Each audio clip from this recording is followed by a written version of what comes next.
Did you have your wisdom teeth taken out? I did. I don't know they haven't taken out. I convalesced on your fucking couch. Oh, that's right. But boy, you convalesced on my couch for a lot of things. Yeah. You also convalesced on my couch for your leg, your knee. All my surgeries. 2 surgeries. Yeah, by the way, where the fuck were you for my colectomy? I should have been at your couch. Just show up. Is this the home? This place looks different than I remember. I'm here to shit my pants. That was a nice couch. I didn't want you there for the colectomy. Yeah, exactly. Somewhere that thing still exists with my image pressed into it. Just like the Han Solo body. It was not a foam cushioned couch. It was a down couch. Yeah. So your imprint really did sink in. Quiet, please. It was feathers full of my farts is what it was. Just farty feathers. 4. Just feathers and farts. My apologies to whoever I gave that to. They'll be fine. 2.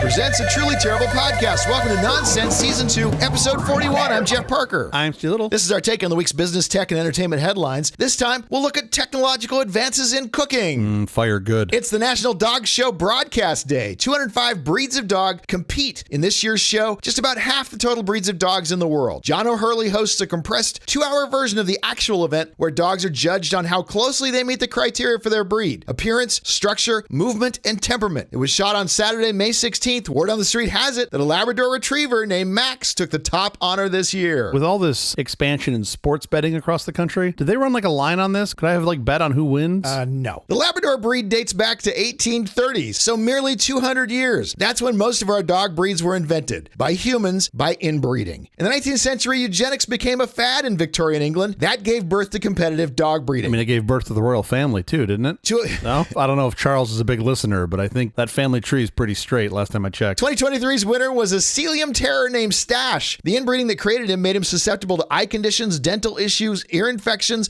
and back problems, especially in vertebral disc disease. So they basically inbred him into an American status? Is that what they did? They just gave him, does he have diabetes as well, the poor guy? When you hear purebred, think inbred. Kennel clubs prohibit dogs from ever breeding outside their breed. Wow. I had no idea the kennel clubs started in the South. When you bring your dog in to get paperwork, do they play a banjo while you're in there? Yes, the American Kennel Club, a proud tradition of animal abuse. Ding, ding, ding, ding, ding, ding, ding. I'm going to put a link in the show notes to a hilarious video about this from Adam Conover. Adam Ruins Everything is one of the best video series on YouTube. How's your week going? Well, like always, I was fine showing up for the recording, but now I'm kind of sad about all the dog inbreeding that's going on. And then part of me is like, there should be an OnlyFans page for this because I'm sure somebody would pay for it, but that's just me trying to monetize the terrible situation. When I go off on this, a friend of mine always says, you just hate dogs. You just hate dogs. No. That's not true. The reason I care about this is because I really love dogs. There are a few people in my life that I know. I can't name one person that loves dogs more than you. How's your week going? We've had a lot of travel this year, especially the latter part of this year. So our plan was to just stay local for Thanksgiving, spend the holiday home with my family, my kids, and my wife. That sounds wonderful. Yeah, and just not make it anything complicated because we're going to spend a couple weeks away over at the end of the year. And my wife doesn't care for turkey. Of course.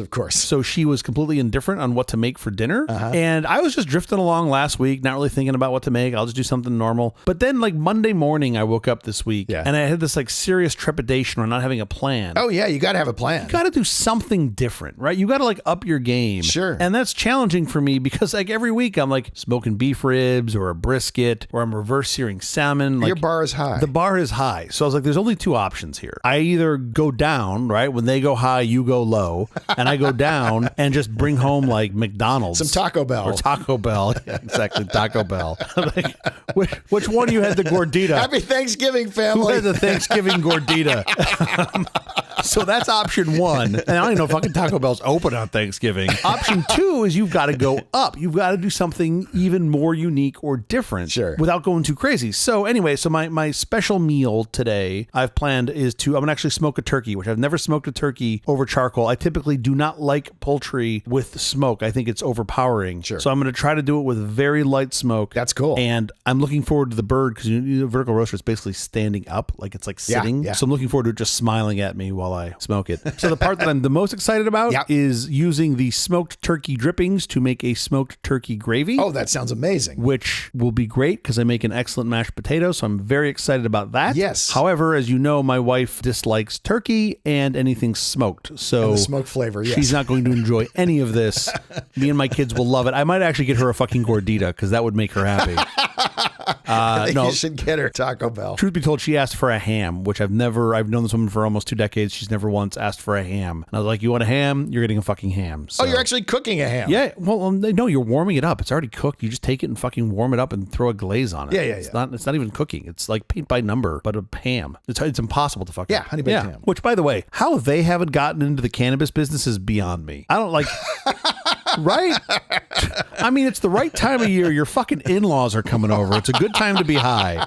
It's literally in the name of the company. It's honey baked ham. It should be like honey baked Jeff. Like while you're there, I'd like the ham. A little something extra for you can buy while you're at the honey baked ham store. Sure. You're waiting in line to pick up your ham. You just want to get a little something, and it's nice. It's gravy flavored. Anyway, that's my new so business. Funny. How about you? How's your week going leading up to this holiday? I always try to make this a week of thankfulness. I am thankful for my family. As our listeners know, my dad turned 90 this year. We had a big party for him, and I got to see so many of my family, and I just absolutely adore these people. I love my friends, and I'm so grateful for my friends. CJ, I definitely count you as one of them. I am so lucky to have the friends that I have. I am deeply grateful for all of the amazing people who keep our businesses running, who keep our house running, who keep me running, which includes a long list of hiking partners over the years, as well as some really smart doctors and nurses. And I'm grateful for our listeners, especially the ones who take the time to interact with us. Tell us when we get something right or wrong. Bring us new ideas and new ways to look at things. Thank you, thank you, thank you. Your support means more than I could ever express. What I think is fascinating is the juxtaposition of this, where your week was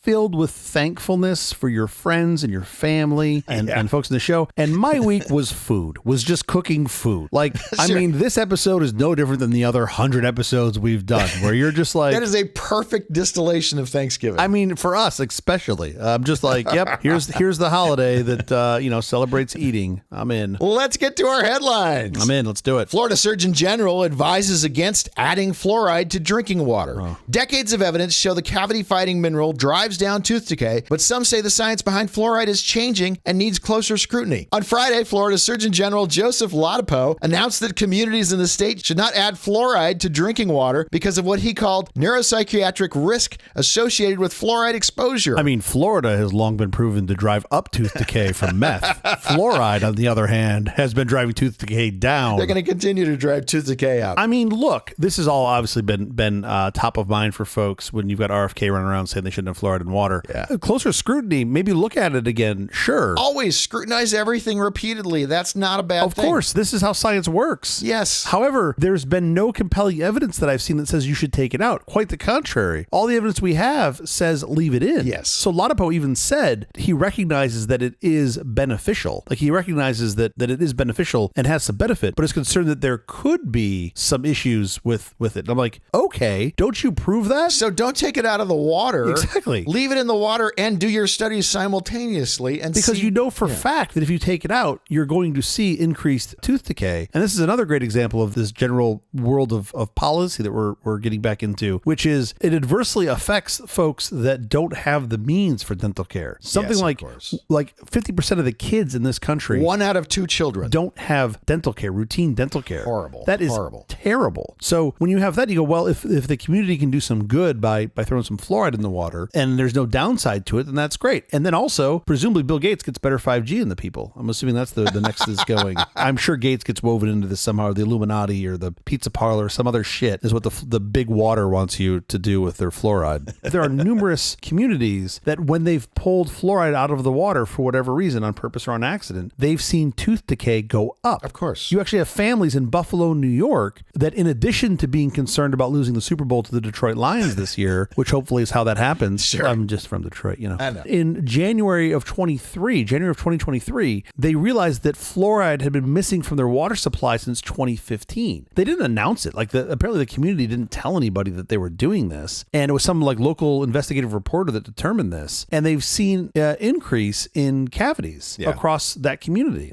Those two things are in fact correlated. After a Russian spaceship docks to space station, astronauts report a foul smell. It should have been a routine mission to ferry about 3 tons of food, fuel, and supplies to the International Space Station, but when Russian cosmonauts opened the hatch to a cargo spacecraft on Saturday, they got a surprise, a toxic smell. Yeah, but do you believe that? That's like when a dad says, like, blames the fart on the dog. Isn't that the same thing? Like, the guy that Butch is like, I don't know, I just opened the fucking door. And they're like, really, Butch? It smelled like that last week. And he's like, I don't know what to tell you. Remember, I'm not here because I want to be. It's because Boeing can't land a fucking plane. That's why I'm here, okay? Sure. Give me more of that fucking jerky. Okay, enough of the headlines. Up next, we're going to talk about cooking tech. Because it's just in time for my favorite national holiday, the one that celebrates overeating. That is my favorite. Well, yes, it does. Literally everyone, they're like, I get that it's designed to be thankful, but what does everyone talk about? Passing out on the couch because your fucking lap band tore because you had your 12th helping of turkey. People are like, oh, it's the L-tryptophan. I'm like, no, it's not. You ate 4 pounds of meat. Sure. You could eat 4 pounds of meat on any day from any animal and you're going to go nap on the couch. It's the 25,000 calories you consume today. Exactly. But before we go to that, Jeff, I've been having trouble getting my computer to keep the time, which means that I'm missing the start of Knots Landing every week. Oh, no. Do you have any suggestions? From Complete Computer Services, Inc., CCS Time is an innovative new approach to keeping time on your IBM PC, XT, AT, or compatible computer. CCS Time keeps track of time, date, day, and year, and is accurate within 15 seconds per month. Time and day? Wow. CCS Time is easily installed on any EPROM socket, won't take up a prize slot on your personal computer, and includes a 5-year warranty. Contact Dex International in Burlingame, California to order your very own CCS Time EPROM today. Order 2 and give 1 as a gift.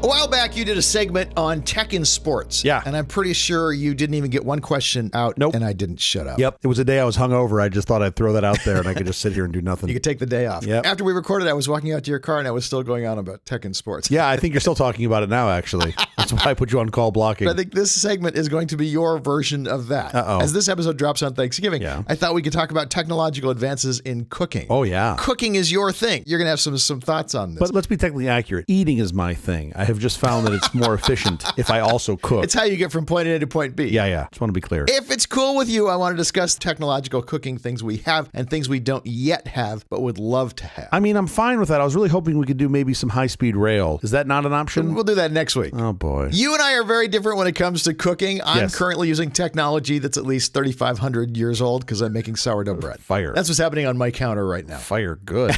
I get these sourdough starters, so it's just Yeah. literally bubbling and frothy and alive and almost talking. Okay. And at that point, I'm ready to use it. I only like to eat things that have verbal skills. Yeah. That's where I draw the line. I'm not interested in crustaceans, but mammals that look like they're about to talk, or sourdough starters. This is on the verge. We're almost Yes. there. Anyway, you, on Okay. the other hand, are much more technologically recent with your cooking equipment. I mean, that's also been more recent for me. In the past, I've been a little more traditional, but I'd say over the past, 3, 4, 5 years, I've started taking a more scientific approach to cooking, which I'm not the first guy to do, certainly, but has made all the difference in the world because it turns out you can apply science and a scientific method to cooking and it works, pretty well. I know that's what Nathan Mayvold says.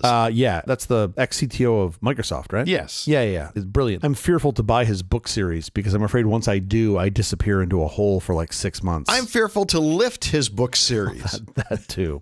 They are not light. It is not small. Yeah, and it comes with a Zune, Which is a little strange, but which sure. is also awesome in the back. I mean, that his form of DRM was to just put it on a Zune. That's nice. It's like no one will figure out how to get this off. It's interesting. I mean, there's been a lot of tech advances in the past, 10, 15 years when it comes to food on all fronts, on food safety, on food prep, on Yes. being able to do sort of traditional complicated methods and much easier. And I'm fascinated by most all of them. I've really tried to embrace them. My wife just said to me again the other day, I forgot where we were eating somewhere. The food was good. Like it was probably an 8 out of 10. Sure. I'm enjoying. I'm talking to her and I said, I think I can do better. And she looks at me and she goes, do you ever just enjoy the meal or are you always constantly thinking about how you can make it better? And I was like, well, yeah, of course. Like it was so foreign to me. But your brain kind of goes there automatically. Well, yeah. I mean, you're already thinking down those lines anyway. Totally. To appreciate what they've done, you're kind of breaking it down anyway. I mean, there are some things, like I had a lovely omakase meal last week, and the amount of effort and knowledge and experience that goes into that meal, I'm never even going to come close to touching. Oh, it's crazy. It's a lifetime of learning. 15 years of me doing this 100 hours a week, Yeah. I'm not as good as that. And so I'm looking at that and I go, no.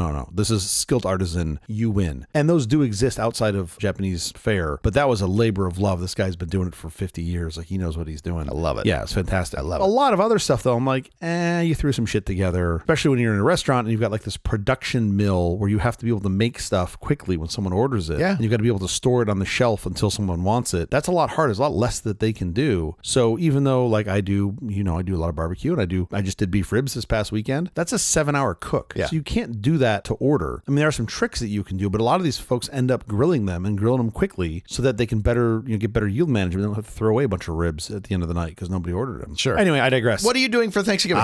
Good question. You're going to do some cooking. Yeah, I mean, as soon as we're done recording this, I gotta put the shit in because it's here. Yeah. I'm gonna do a smoked bird. I'm gonna do a small-ish bird that I'm gonna smoke. What's a smallish bird? You do a 12-pound bird? You do what's a smallish bird? Yeah, I think it's about a 13 and a half. Cornish game hen. You're doing something that's about 2 ounces. I'm a dove. I got a parakeet. Like, everybody gets parakeets. It's like when you go to the sushi restaurant, you get a shrimp head. You got a house finch. I'm like, eat the finch, yelling at the kids. Max, eat the finch. No, I'm going to do a small-ish turkey because we're going to have a small group that I want to smoke with no added wood, just charcoal. And I'm going to use the vertical roaster that one of our listeners, my father, bought for me about 15 years ago and I've never used. I've used the chicken ones. I've never used the turkey one. You don't cook your turkey on a beer can? No, that's actually one of the worst things you can do. You'd never want to put it on a beer can. The problem is with the beer can, you block all the airflow. So you end up slowing it down. So the vertical roasters, I'm using a Spanic vertical roaster for anybody that's interested. The opposite, it actually opens up the bird cavity, which insert colonoscopy joke here. Sure. But it opens up the bird cavity and allows more of the hot air to flow inside the bird. So you get a more equal cook time because you get hot air inside the bird and outside the bird. So you sort of cook from the inside out as well, the outside in. Yeah, so that's the plan, is we're going to do that. I expect some crispy skin. I expect a light smoke flavor. I do not like poultry when it has a heavy smoke flavor, so it should be a light smoke flavor. Okay. And then I'm going to make a shit ton of mashed potatoes because I've gotten really good at making amazing mashed potatoes. And what do you put in the mashed potatoes? Is it a 1-to-1 ratio of potato to butter? No. What is your mashed potato? What am I, a pleb? No, I start with a bowl of butter, and then I just add potatoes until I no longer feel sad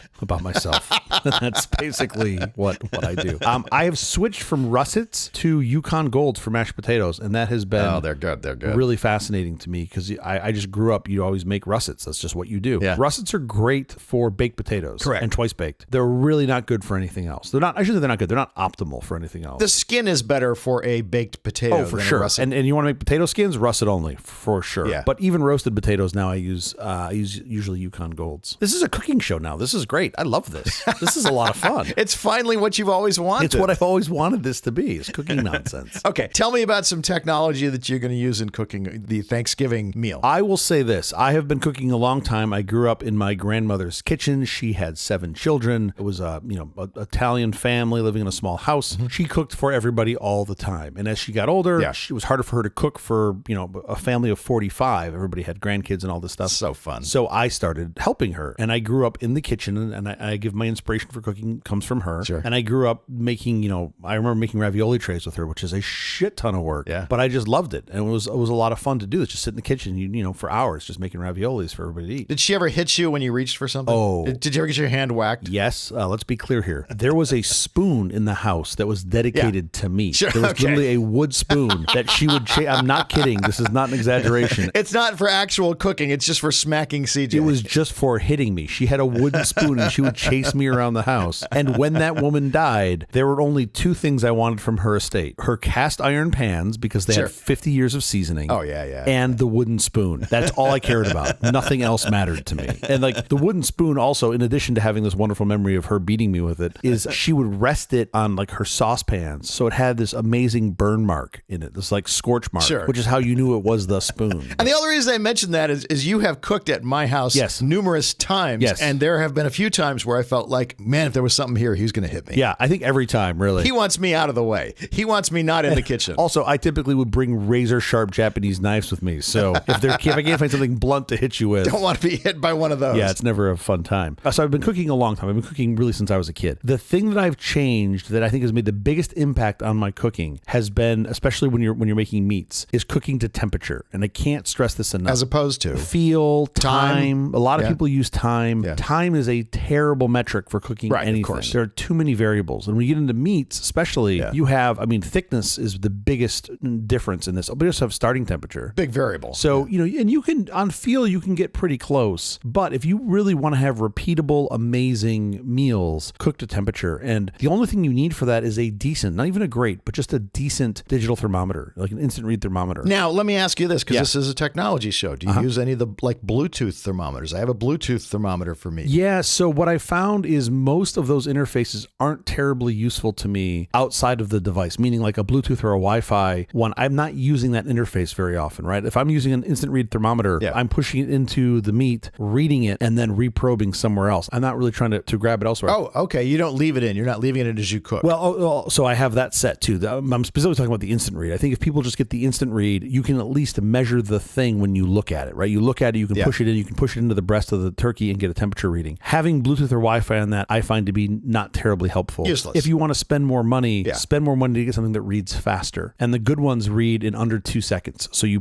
push the probe in, you get a reading in under 2 seconds. I'll put a couple links in the show notes for folks that are interested. The worst sex ever. For $30, that's how I got 2 kids. For $30, you can get one that reads in 5 seconds. There's no reason for you not to own one of these. It costs less than the meat you're cooking in that meal. So the good ones are about $100. The ones that are great but not as good as the good ones are $30. Again, the big difference is the time it takes to resolve the temperature. That's more beneficial. Speeding it up is more beneficial to me than having Bluetooth or Wi-Fi. With that said, because I've got more than one smoking apparatus at my house, I now have multiple temperature controllers, and these are really cool. So if you have a smoker or a charcoal grill, I strongly suggest getting one of these if you want to do low and slow cooks. The thesis is you put what they call a pit probe into the barbecue. So this will be like usually a little thermometer that you clip on with an alligator clip or something, and it reads the temperature of the pit, the barbecue itself. And then there's a blower. Basically, it looks like a little squirrel cage fan blower that you put on the air inlet to the barbecue. And then you set your barbecue up, you set your smoker up such that the temperature is always falling. You always want the temperature to be going down. And if that's the case, if it crosses below the threshold, I do most of my cooking at 225 degrees Fahrenheit. When it goes below that, that fan will kick on and it'll just blow a little bit of air in. And that little bit of oxygen will kick the temperature back up. And you can just ride the temperature that you want to be at because the fan will kick it up. You can make it pretty much perfect. You can make it pretty much perfect. And after a while, like I know my grills now well enough that I use those things, but I have them pretty much dialed in. Like I did a 7-hour cook over the weekend and the fan kicked on like twice. Like it's just so well dialed in because I just know it and I know how to set it. It's so close that I can actually tell you when the sun passed over the barbecue. When the sun hit, I literally can. When the sun hits the barbecue, I watch the temperature spike and I'm like, oh, sun's on it. I can see it. Those things are awesome because not only do they have the little pit thermometer, they have probes that you can put into the meat and leave in the meat. That's what my Bluetooth thing is. Yeah. And so now on those, they have Bluetooth versions and Wi-Fi. And in that case, I find that to be almost a requirement because one of the benefits of doing this is you can remotely monitor. I can go to my office. I can go down the street and have a beer with a friend and still be monitoring my cook and having it manage my cook. So on those, I skew towards Wi-Fi, not Bluetooth. It has both. Mine has both. So I can do direct Bluetooth, which I thought was silly. However, having done cooks with that out in the wilderness, because I'm an idiot, having Bluetooth is really nice because I can still be running around the campsite and still have the temperatures on my phone. Sure. I'd call that an edge case for most people. I don't think that's something. Yeah, of course. I don't think most people are dumb enough to bring an 80-pound Kamado grill out into the fucking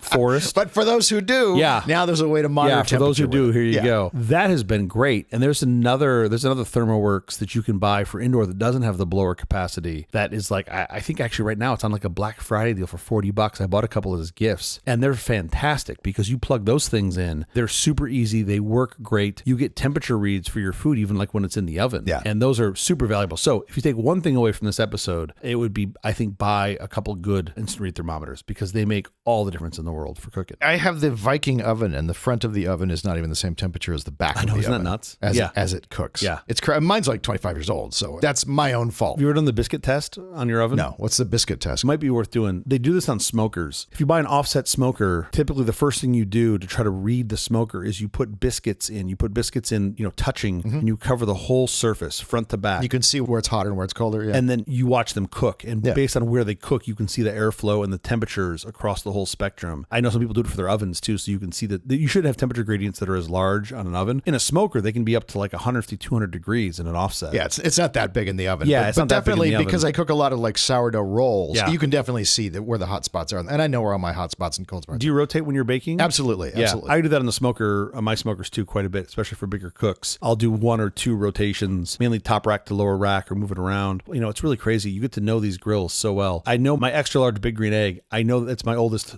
big green egg, and I know it so well that now, like when I cook a brisket has different thicknesses, right? It's got, if you cook a whole packer brisket, one end is pretty thick, one end is pretty thin. And it can be really hard to bring it up to temp at the same time. Yeah. I know the heat on that grill so well that I can place the brisket such that it all comes up to temp at about the same time. And that's been fun to achieve. I'm going to ask you in 1 second about the Big Green Egg, because I know you're a huge proponent of the Big Green Egg. So that's the next thing on my list. Let me say another thing about temperature, though. There's a whole bunch of probes out there now that are, like, I'll call like the fancy influencer probes. Yeah. They get a lot of popularity. I see them on Instagram. Very few people that I know that have bought them have liked them for a long period of time. Oh. The folks that have, like, either people get them and they go, these aren't great, or they get them and they go, oh, these are cool. And then after some number of months, they're like, yeah, I don't like them anymore. Because why? I just think they haven't performed well. Like, they lose connection to them. These are like wireless ones. They lose connection or they fail and stop working. I've bought high quality controllers. I use a Fireboard, which I love, and relatively inexpensive probes. They're not cheap. They're not expensive. The probes will fail. This is what I have learned, especially when you're putting them in a Kamado grill, because you've got a big ass heavy ceramic top. Sure.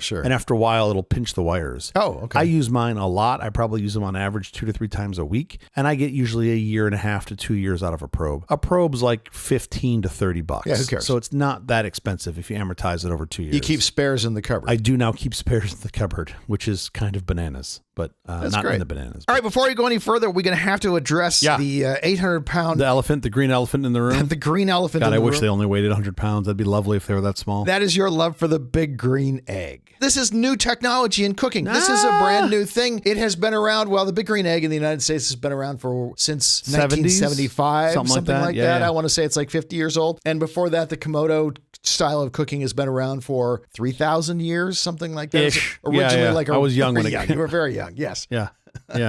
Twinkle. I was just But the point was, it would keep moisture. The moisture would stay in the rice. You could cook rice in it. Sure. Now, see, I could ask I have lots of friends who have Big Green Eggs, so I could ask any of them about them. What I don't have is any other friends who have all the Big Green Eggs. Who have a baker's dozen of them.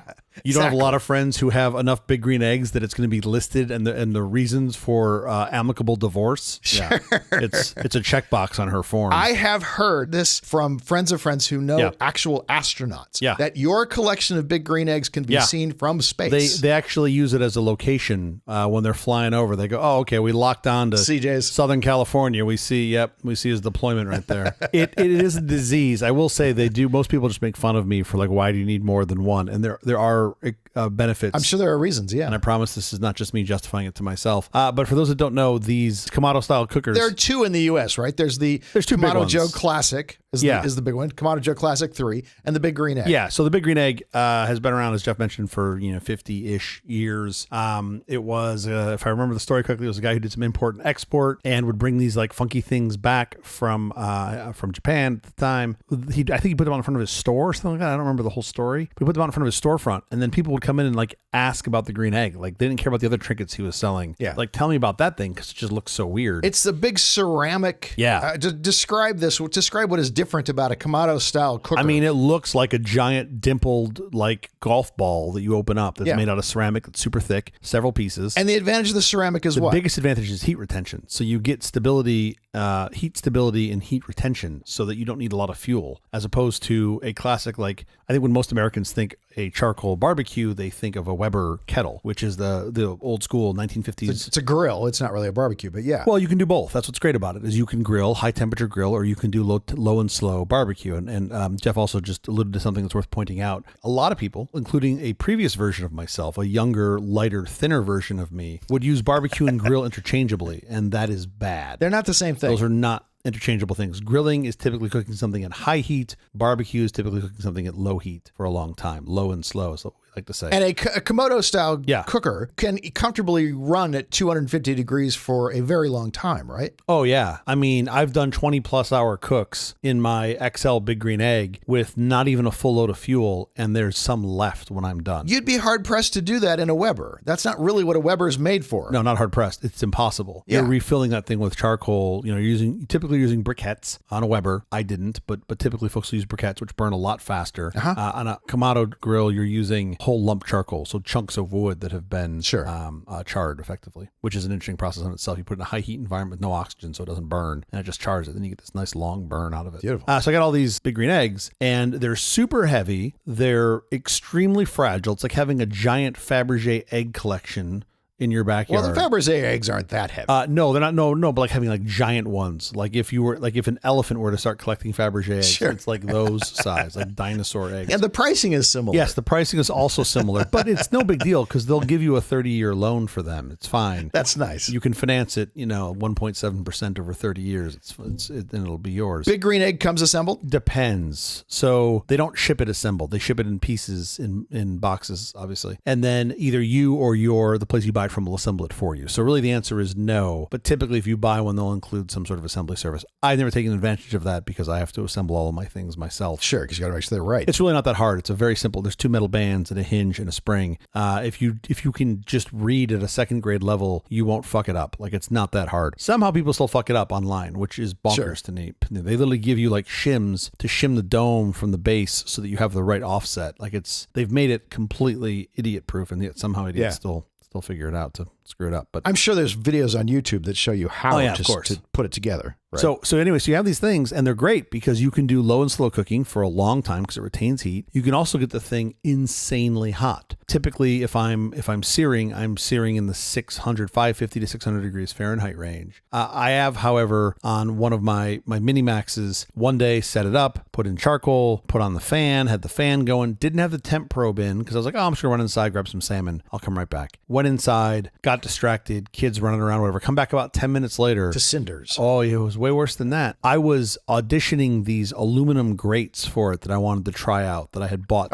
My first time using them on this grill. And I come back and I knew instantly when I saw the egg, something was wrong. Like there was like a sort of a white singe on the outside of the dome. It just didn't look right. Sure. And when I walked up to it, I looked inside the top vent, which was wide open, and the aluminum grill grates were literally on fire. The aluminum was burning. And I was like, liquid metal. Oh, that's bad. And my first thought was I need to pull off the aluminum so that it doesn't, like it's going to stick to the stainless steel. And I went to open it. And as I opened it, the whole top rocked like it was going to fall out because the steel around it got so hot it had expanded and was now no longer holding onto the ceramic. Yikes. So I was like, oh, we're going to just leave that. We're going to just turn it off and leave it. And the next day when I took it apart, sure enough, yes, the aluminum had melted and there was actual aluminum slag in the bottom of the Kamado. So that happens at around 1300 degrees Fahrenheit. So that thing had no problem getting to 1300 degrees. Did it destroy the rest of the grill? Was the grill usable after that? The rest of the grill was perfectly fine.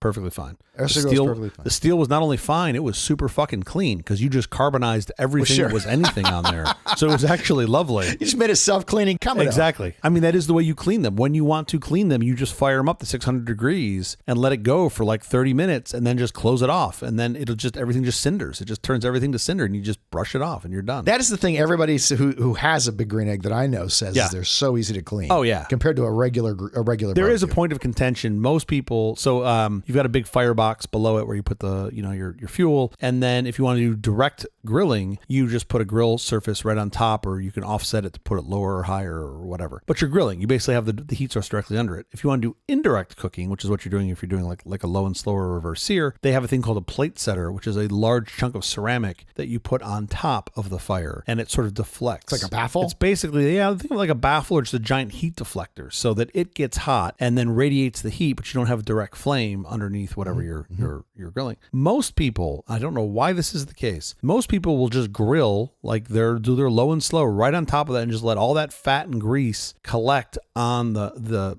ceramic. Sure. Makes a huge mess. It rolls off into the fire pit. So egg makes a thin aluminum, like a kind of shitty temporary catch for that I bought them. I found them to be a pain in the ass. I actually sourced pizza tins that are the same size for that and put them in with like a 1-inch lip, and they're great because then it collects all the fat and grease and I just scrape it off and throw it away after 5 cooks or whatever when it gets full. But I digress. You don't drip that onto your burgers before you make burgers? It's a different animal. I will routinely smoke things on the top rack and put things that I want at the base on the lower rack. It's really a parlor trick because none of that fat permeates the actual meat, but like it's a nice way to sort of self-baste if I can do it. There's a restaurant in in Eagle Rock that does that. And they'll cook the burgers on the bottom and then they're cooking pork on the top and the pork drippings are landing on the burgers. That's not terrible. So what I do is I cheat. I use beef tallow.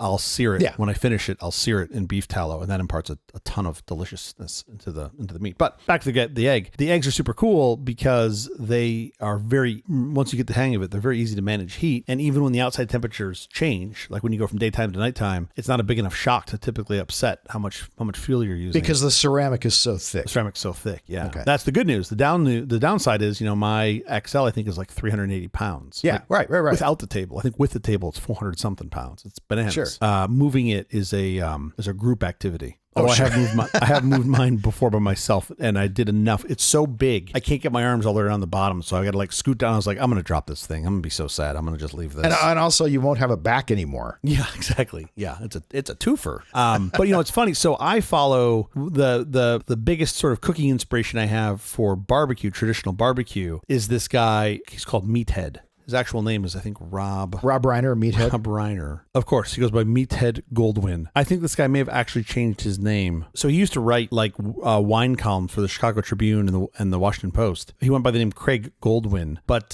now he just goes by Meathead Goldwyn. Okay. Which I think is fantastic. Fair enough. He runs AmazingRibs.com is his URL, which is also fantastic. What I love about Meathead is he does the science and the art. So people will be like, oh, I do it this way because it does so and so. It imparts flavor. And he's like, actually, that doesn't work. And here's the science as to why it doesn't work. Right. And I really appreciate that. So, this is not intended to be a cooking show, but a tech and cooking show. He's very responsive to as things have evolved and gotten more sort of technically savvy. USDA is a great example. They've had guidelines for food safety, and they've recently updated those, or at least they have continued to update them. For example, what temperature you want to cook meats to. Yeah. It used to be suggested that you'd want to basically kill everything. If you to be lazy and to make sure people don't kill each other, they'll say cook a chicken to 180 degrees Fahrenheit. Pretty dry. It's cardboard at that point, right? There's no moisture left in the breast. Maybe the thigh and the dark meat is okay. But the reality is that it's actually not a function of just temperature. It's temperature and time. And the USDA has updated this. So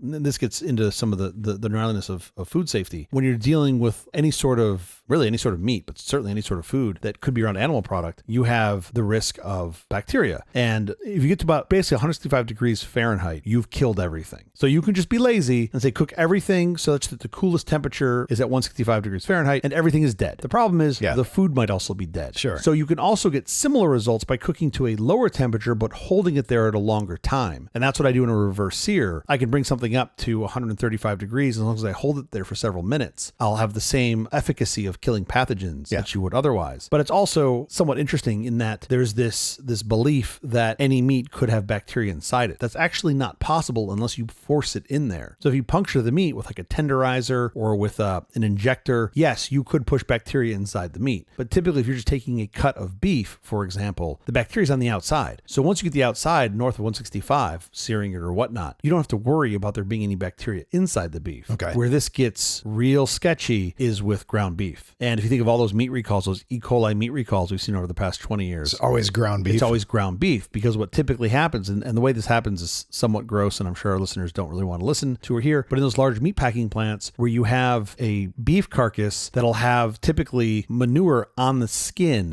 it'll fall into the processing. So literally, this is what's nuts. When you eat ground beef that could have E. coli in it, you are literally eating poop. And our answer has been to cook it more. That's awful. And I go, well, that doesn't make a lot of fucking sense. How about you just take the poop out of the meat and then I don't have to cook it more? Maybe wash it down, scrub it down before. And this is why I'm so grumpy about In-N-Out. If we're going to make a grumpiness show, I didn't know we were. Well, I am. In-N-Out has refused to put up the sign that says eating undercooked food may cause foodborne illness. Mm-hmm. There's a sign that you put up if you cook things to less than 165. They won't do it, which means I can no longer, for the past 10 years, I can no longer order my classic order, which is a double medium rare grilled onions and spread. That's my favorite thing from In-N-Out. They won't cook it medium rare anymore because they won't put up the goddamn sign. Oh, okay. I'm like, just put up the sign. Right. Everybody knows. Everybody fucking knows. No one's going in and out being like, oh, I might get sick. No one reads the sign. Put it in the corner, by the OSHA board. Nobody reads it. Sure, it's fine. Sure. Anyway, let me take a Valium really quick. The long and short of it is my recommendation to you is if you're going to eat ground beef. This is hard on you. And you are not crazy, meaning you're not like me and you're going to grind it yourself, then I very much recommend you buy that ground beef from somewhere where it's locally ground. Why locally? What difference does it make where it's ground? Because then you have to worry about the poop problem. They're getting a side of beef that's already cleaned, and you have a much less chance of there being E. coli in that beef. But if I get one that isn't locally cleaned, if It's nationally packed from a national facility. if it commutes, Yeah, that's my understanding.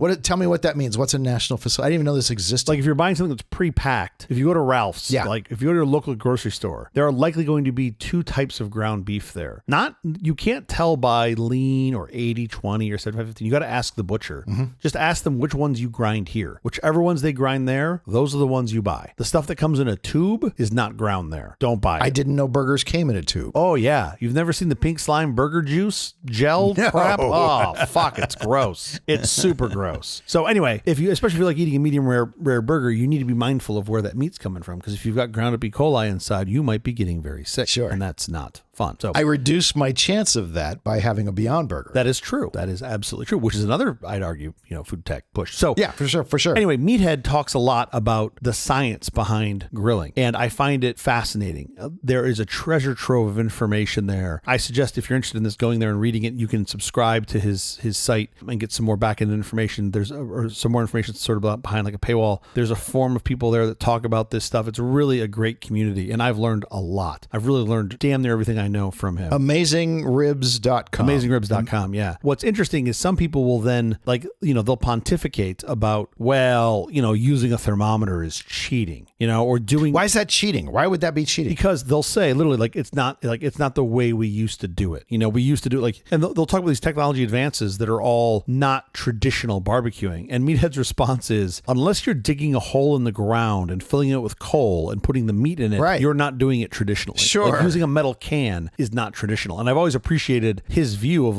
because to me what that says is... What do they mean traditionally? Like in the 50s? Well, I think what folks are alluding back to a time of, yes, like a kettle grill, and that's traditional. His point is people have been cooking meat with fire very long time. For a much longer time than that. Yeah. But anyway, Meathead really does a great job talking about Low and Slow. He was my introduction. He was my sort of guide on the initial steps of my adventure doing Low and Slow, because I was very intimidated by it. Initially, I was like, oh, that looks really hard. You can do meat for a long time, and I don't know what to do. But buy temperature probes. How would you do it before? You'd just do it hot and fast till it kind of felt right? No, I never did it. I just grilled. I was just a griller. Oh. The first rack of ribs I ever made as a human was during the pandemic. Oh, really? I had never made ribs before that. Never barbecue ribs. I mean, I've cooked ribs other ways, but never as a barbecue style rib. I don't own a green egg yet, but I look at them and I'm you would love one. I'm tempted. You can borrow one. I don't want to borrow one. If I'm going to get one, I'm going to commit to it. Let's do it. But that's a lifestyle. Nah, you don't have to be as crazy as me. You can fire them fast. It's really, oh man, once you've had a steak on good charcoal. I have a feeling, knowing my personality, that if I put a green egg in my yard, a borrowed one or one that's just coming, if one falls out of the sky and it's here temporarily because it fell out of a Boeing plane. Okay. Let's just they didn't bolt it down. It happens. And it falls here, so it's just here temporarily. Yeah. I promise you, I'm going down the rabbit hole of this whole thing, and it's going to be a lifestyle. Here's the good news. In 2025, I have it on a good source that they have a new big green egg coming out that is matter over thread. Oh, see, now I'm really in. And I feel like that would be perfect for you. All right, we have to get out of here, but quickly before we do, have you seen or read anything good this last week? Of course. How can you not? Yeah. Have you seen these AI videos, these AI-generated videos from the Dor Brothers? Have you seen any of them? I have seen a few of them, yeah. Oh, man. So these guys, they've sort of recently emerged as pioneers in AI-generated visuals, pushing the boundaries of what's possible. Sure. They've done hundreds of music videos, commercials, social media clips. And they look great. They look great, right? But they've gone into these like AI deep fakes that I really like because they're so over the top. You look at it and you're like, yeah, okay, this is fake. But then once you get over the whole fake thing and you sort of just look at what they're doing, and they'll do these videos that depict anybody from Trump to Harris, plenty of Putin in there, committing these like fictional crimes. Like it's these completely bonkers scenes. But you kind of look at it and go, oh yeah, AI is like here. And you think about this, like the intersection of AI and entertainment and communication. And they've sort of brought that to real life right now, not in the future, but like right now. Sure. And I think that's fascinating to me, right? These quote hypothetical risks of AI that nerds like you and I talk about on this show. You can just watch one of these videos and be like, oh, it's here, like right now. They go over the top to make sure these are not the real people doing this. By the way, put your politics aside, because everybody's going to be doing crazy things in these videos. Of course. It's not meant to be a political statement. Not at all. It's meant to be this really amazing video experience. It's incredible. Yeah. So I'll put some links in the show notes. I also love that whenever they show Zuckerberg, he usually has like a lizard with him. They always go to that joke. The Zuckerberg lizard joke is not lost upon them. But it's really interesting and it's super fun. So I'll put that into the show notes for you guys to check out. How about you? What have you seen? Seth Meyer's Dad Man Walking. I am not sure anyone is funnier these days on family life, marriage dynamics, and navigating everyday situations in New York City. Have you not listened to our show? I think we're pretty funny. This is a whole nother level. Seth and his wife are raising 3 kids, which sounds far more complicated than raising one like I did. And I guess since my kid is now older, I'm out of the demographic of this special. Sure. You're dead in it. You're exactly in it. Thanks for reminding me. Highly recommend this. So funny. Totally hilarious. By the way, it's also up for the Golden Globes Best Performance in Stand-Up category. Oh, wow. Now, I did think before we had our second child, I was like, oh, you're in the thick of it. One more kid's like 50% more work, right? It's not 100%. Oh, yeah. It's like 50% more work because you already got all the stuff. You already know all the things. Not true. That's wrong.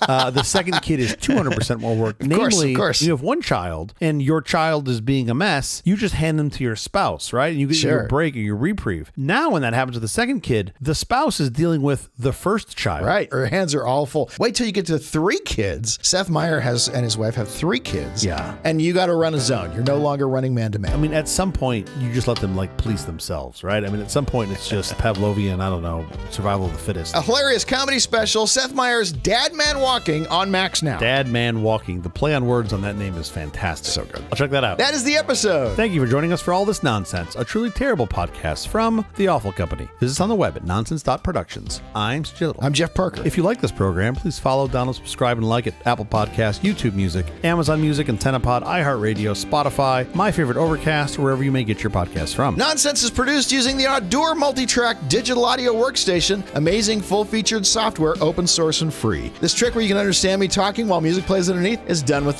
Dor. Check it out. Special thanks to our floor director, Max Little. Oh, they need to get back into school. They have these weeks off, and it's fucking come to work day every day. Just sitting there pushing buttons. We'll be every Thursday morning for more nonsense. Please join us.